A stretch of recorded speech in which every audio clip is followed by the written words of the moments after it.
Are you ready for the solution that's gonna simplify your life? Well, look no further because it's arrived.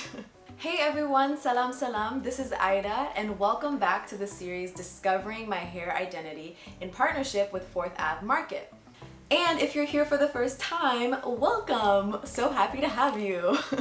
So like I said, this is part 2 of the video series of Discovering My Hair Identity. And if you haven't already, you can find part 1 right here.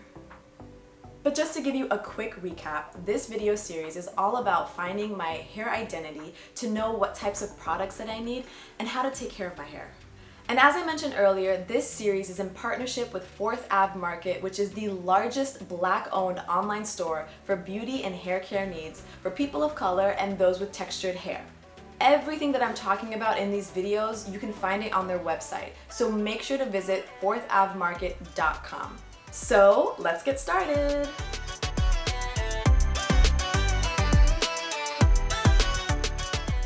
Okay, so I'm gonna get right into what today's video is all about. What's my hair type? Today, I'll be doing a series of tests and defining terms that will explain everything about this process. And I really encourage you all to do these tests with me so that you can discover what your hair type is. By the end of this video, you will know your hair type as it's defined by 4 categories, which I will break down. And before we get started, I just wanted to state that the best way to do any of these tests is with your natural hair in its very natural state and no products added into it. So what you're seeing right now and why I look extremely different than the last video, this is my hair just washed and air dried. That's it. The last video I had a twist out, so that's why it looks extremely different. But I still want to show you all the types of products that I used even when I washed my hair.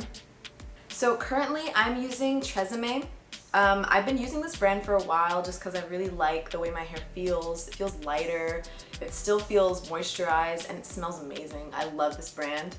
But one thing I will say that this particular collection has 0 parabens, dyes, and silicones.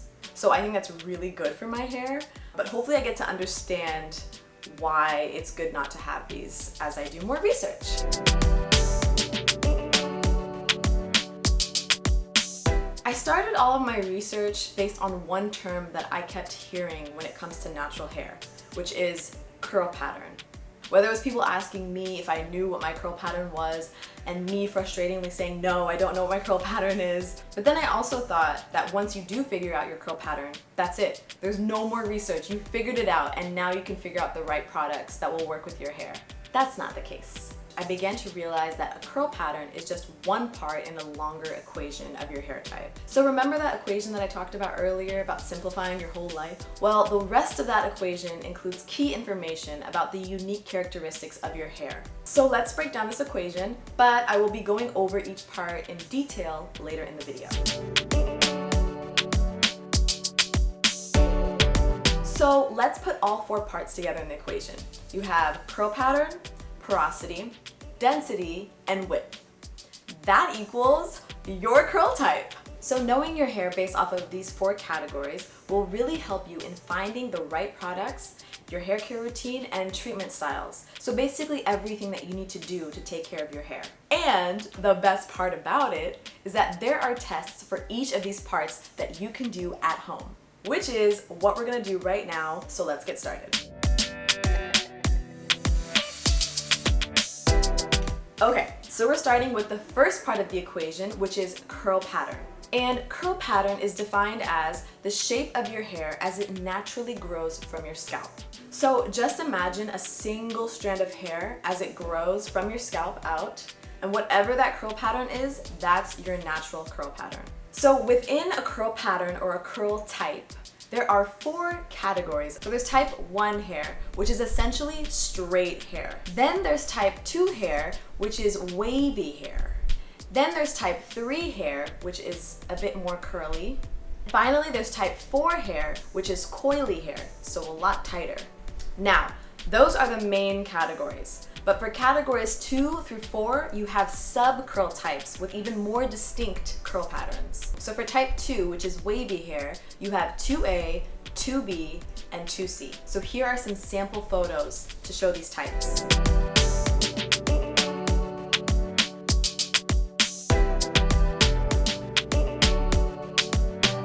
then for type 3, you have 3A, 3B, and 3C.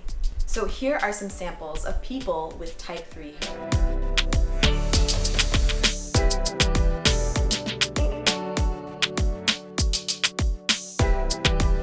And then you have type 4 hair, which is 4A, 4B, and 4C. So here are some sample photos of what type 4 looks like.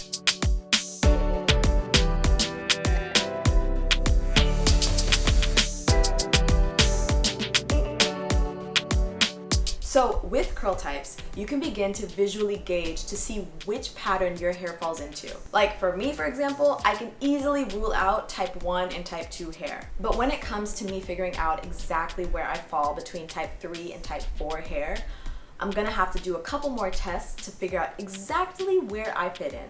And also, let me say this, based off of the research that I've done, it's completely normal to not fit in entirely into one hair type, meaning you may straddle a couple of different hair types or different categories of subtypes. That's completely normal. So now that I've narrowed down a bit to which curl type I might be, it's time for, you guessed it, the first test. Okay, so this first test is essentially a really quick way to measure the circumference of your curls. And how we do this is that we measure it with objects that correlate to the sub-hair types. So I'm going to share all the objects that you will need to measure your hair between 3A and all the way through 4C. And with these objects, you shouldn't try and wrap your hair around the object. You should just see if the circumference is the same as the curl. Okay, so let's start with 3A. For 3A curls, the object that you will use to measure your curls is a large sidewalk chalk or a taper candle. For 3B curls, the object that you would use to measure your curls is essentially the end of a Sharpie marker. For 3C curls, the object that you would use to measure your curls is either a straw or a pencil. Now, because I suspect that I might be a 3C curl, I have come prepared with a pencil. Okay, so let's measure this. So basically what you want to do is, I guess, take a curl that's pretty consistent in its form and essentially kind of try and fit the object through the curl to see if it's the same size. So let's see, I think I'll maybe on this side. Okay, this is good. Oh, okay. I probably look so crazy right now. So it doesn't look like, there's a point where it doesn't go past, so I don't think I'm a 3C.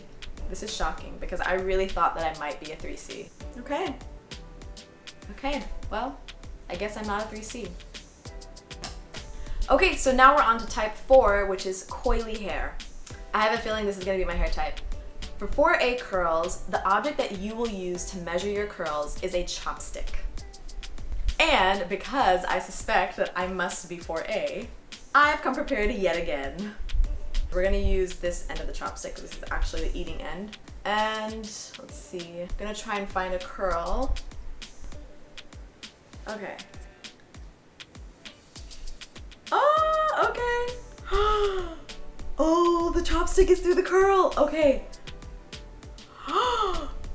I think I'm a 4A. Oh my gosh, this is exciting. Oh my gosh. I want to test it with another curl. That is the same. Okay, so I am a 4A curl type. I know there's other parts to this, but I'm just super excited to have figured out what my curl type is because I just didn't know, and this is just really cool. And it's cool to just test it at home as well. I'm like going through my entire head and just trying to find curls and just, yeah, man. Yeah. Yes. Super excited I figured it out, but we're still not done yet. For type 4B curls, the curl pattern here is going to begin to start looking like a Z or in a zigzag shape.